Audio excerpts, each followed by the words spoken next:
É aí que entra a parte ruim da política do clube, né? Porque quando nós entendemos o seguinte, vamos voltar para a história da Sempre Vasco. Nós entramos em 2000, começamos esse processo lá em final de 2012, 2013, com o objetivo único de transformar o clube, tirar o clube do risco de cair de novo no euriquismo e trazer um discurso, trazer uma abordagem mais técnica para a gestão do Vasco, uma abordagem mais profissional para a gestão do Vasco. Então, o primeiro grupo que trouxe essa discussão para dentro do clube fomos nós, foi Sempre Vasco. Hoje todo mundo fala uma coisa que lá atrás só nós falávamos, né?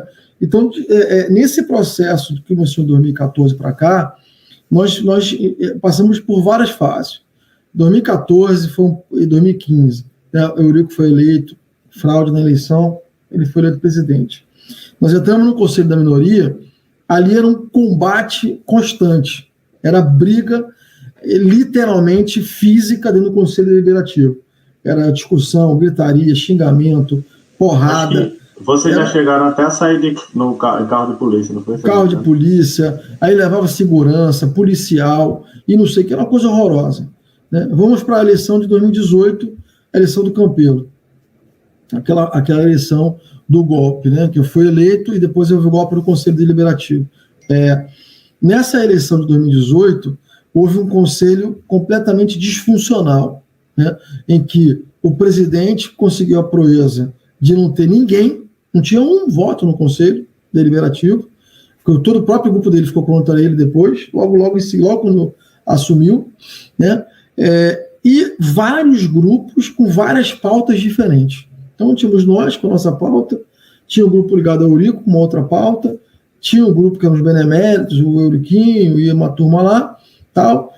Tinha um grupo que era mais ligado ao Roberto Monteiro, que tinha uma outra pauta, basicamente era destruir o Campelo, não tinha outro objetivo, né?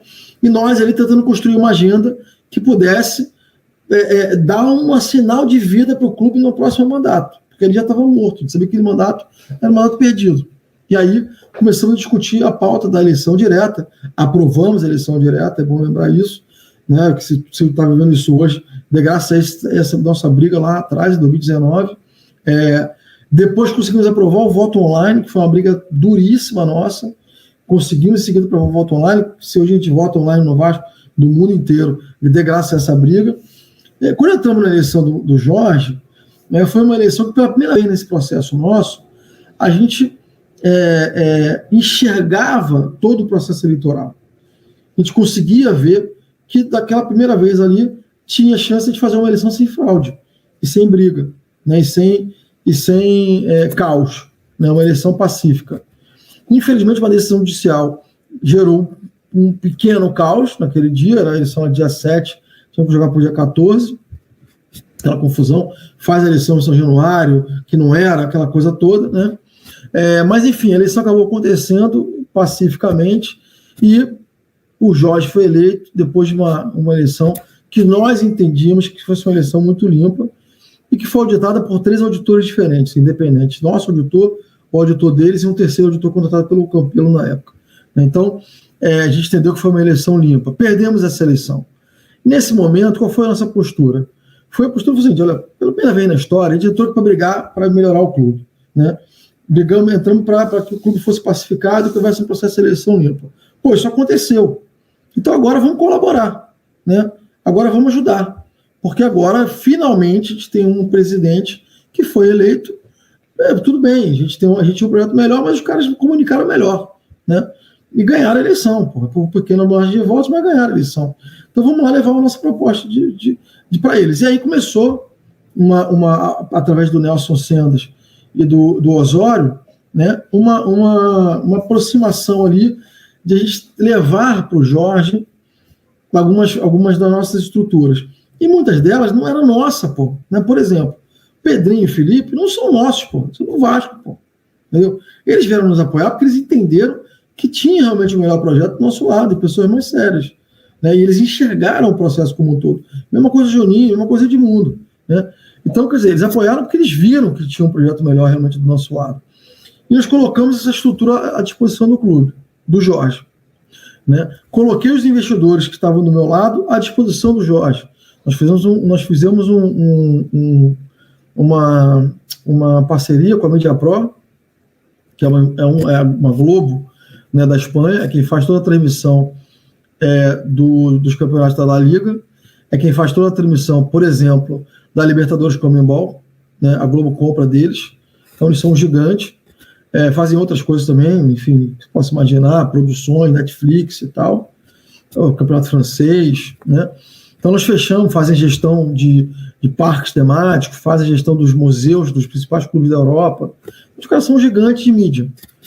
E fechamos uma parceria com eles muito grande, e eu marquei... Eles estavam até na questão da Liga aqui do Brasil, né? Só vendo isso, exatamente. Estão no meio. Nós trouxemos ele para essa discussão, na verdade, né? E porque nossa ideia já era essa, era usar o poder de uma empresa como a Media Pro para reorganizar a Liga, né? E a gente começar a liderar um processo de organização da Liga, não do ponto de vista político, Clube dos 13, aquela confusão, não. Já conversando com alguns clubes, já havia conversando com alguns, né, vamos olhar o negócio melhor, cara, a CBF cuida da seleção brasileira, que é como é no mundo inteiro, né? E os clubes organizam o campeonato, né, através de uma liga. E a nossa ideia lá atrás já era essa ideia. Coloquei isso à disposição, marquei reuniões em Portugal, né, para ele, marquei reuniões na Espanha para ele, todas as reuniões foram marcadas, todas foram confirmadas e todas devidamente canceladas, né? Não foi em nenhuma das reuniões, né?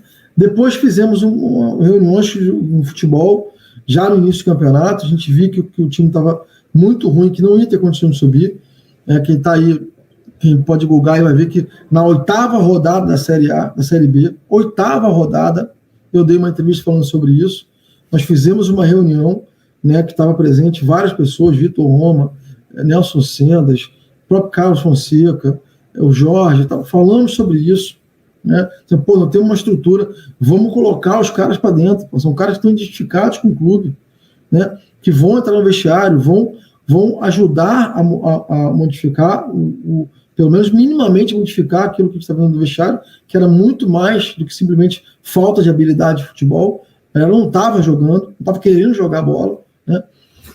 E a gente estava vendo claramente que o clube não ia subir, que o Vasco não ia subir naquele ano. Aí, não, pode ficar tranquilo, vai subir, o trabalho do futebol está magnífico, nós vamos esperar até me cobre na 30ª rodada. Eu falei, não, na 30ª rodada o Vasco não subiu, já cobrar até lá, pode ter certeza. Então, o que acontece? E depois veio a pré-SAF, no mesmo ano, né? No final do ano, já tinha havido, já conhecia essa história. Isso vai acontecer igual o Campelo, né? Eu chegar no final, você não paga mais nada, começa a perder jogador, a dívida trabalhista vai lá para a lua, e depois você recebe um clube cada vez mais fraco. Porque se a gente entende que um dia a gente quer assumir o clube, quanto mais estruturado ele tiver, melhor para quem assumir na frente. É óbvio, e para mim isso é óbvio, né? Então vamos ajudar agora, porque ainda tem uma outra eleição daqui a 3 anos, pô. Se esses caras estão lá explodirem ainda mais, porque o Campelo fez a proeza de duplicar a dívida trabalhista do clube, né? Se esses caras fizerem isso de novo, cara, não tem como a gente resolver esse problema. Começa realmente a ficar um problema insolúvel, difícil de resolver, né? E aí nós colocamos a história da pré-SAF na mesa, porque já estavam vendo que a situação estava muito ruim, a maneira, a gestão financeira era a mesma do Campelo, ruim, fraca, sem capacidade de geração de receita e uma gestão minimalista, ou seja, corta, reducionista, que eu chamo, né? Corta. Chegou hora que não tem mais nada para cortar, pô, entendeu? Aí o clube vai para a Série C, né? Tanto que você corta, né? E não pode ser assim. Então, colocamos a história da pré-SAF na mesa com um aporte de 120 milhões, e aí o nosso modelo foi muito parecido. A diferença é que não tinha a obrigação, como teve com a 777, de fazer a empresa, né? A obrigação seguinte era de pagar a dívida. E, claro, a dívida estava linkada a uma garantia que seria a construção da SAF. Se o Vasco não constituísse a SAF, o Vasco teria que depois ressarcir aquilo ali. Mas aquilo era uma obrigação do Vasco. O Vasco podia roubar 120 milhões e pagar, arrumar outro investidor e pagar, né? E a gente teria até a constituição da empresa, né? O futebol já completamente separado da gestão financeira do clube. Ou seja, o aporte de 120 milhões que seria feito no clube seria feito numa nova gestão financeira. Você teria 2 gestores financeiros. Um gestor financeiro do clube e o gestor financeiro do futebol, né? Que seríamos nós. E aí foi uma condição que eu coloquei. Não vamos estar nesse barco, entendeu? Queremos estar nesse barco. Você pode mandar ao presidente, claro, é quem assina pelo clube, vai continuar assinando, mas nós queremos estar ali junto, acompanhando a evolução e a execução da aplicação desse recurso, desses 120 milhões.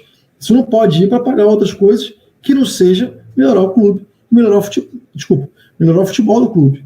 E ponto final. Né? E aí, tá bom, a ideia é muito boa, fiz a apresentação, apresentamos lá no escritório do Jorge todo o racional, vazaram a reunião, foi obrigado depois a me posicionar, e depois o que disse foi o seguinte: olha, se a gente não achar nada até fevereiro, a gente traz o seu projeto para dentro e faz o seu projeto. Falei, tá bom, a mim não me cabe decidir, né, como oposição e como minoria, a mim me cabe sugerir e cobrar, né? Quem decide é quem tem a caneta na mão. Eu falei, então tá bom, então nós estamos aqui à disposição. Bom, logo depois veio 777, história do 777 e tal, nós fomos chamados para conhecer e participar do grupo, e aí ali o processo ganhou outro caminho, né? E, quer dizer, então, infelizmente, a colaboração, ela fica prejudicada quando você tem um processo político. Por quê? Porque o cara fala assim, se eu aceitar uma ajuda do Júlio, eu vou estar fortalecendo o Júlio, né? Foi o Júlio que eu trouxe. A mesma coisa foi com a Betano lá atrás, né? A gente trouxe a Betano, a negociação da Betano estava arrumada, feita, pronta, era só assinar o contrato praticamente. Nunca o Jorge sentou com a Betano, em nenhum momento, não quis sentar com o presidente da empresa, que gerou um desconforto brutal. A negociação não aconteceu, né? E nós direcionamos o cara para o Fluminense. Ele foi lá para o Fluminense e fechou com o Fluminense, né? Porque ele precisava do clube do Rio de Janeiro e o clube era o Vasco. Né? Como não fechou o Vasco, aí eu fiquei com a obrigação de resolver o problema, porque ele estava ali com uma situação complicada. E ele acabou indo para o Fluminense. E aí resolveu o plano da empresa que passou a ter um clube no Rio de Janeiro, que era a meta deles. Mas o clube, o parceiro era o Vasco, né? E acabou também não acontecendo. Por quê? Porque foi o Júlio que trouxe. Então, se o Júlio trouxe, aí entra a política que não ajuda o clube. Então, é um pouco de uma, como é que eu vou dizer? De uma ilusão de achar que, não, mas a política, por que não ajuda? Não, a gente ajuda, a gente leva. Mas muitas vezes o pensamento mesquinho político acaba por não permitir que as coisas aconteçam. Porque o fulano vai ficar forte, o Beltrano vai ficar forte. E eu tenho dificuldade de acreditar nisso, porque se eu sou um bom presidente, um bom gestor, aceito uma ajuda e aquilo ficar muito bom, eu sou diretamente beneficiado por isso, porque foi a minha gestão que colocou isso de pé, que alguém me deu ajuda. Agora, a ajuda dar certo depende de mim, como gestor, fazer dar certo. É outra história, né? Mas as pessoas têm essa dificuldade de entender. Eu não entendo dessa forma. E, infelizmente, a gente não conseguiu colocar de pé muita coisa que a gente poderia ter colocado e poderia ter ajudado o clube nesse período.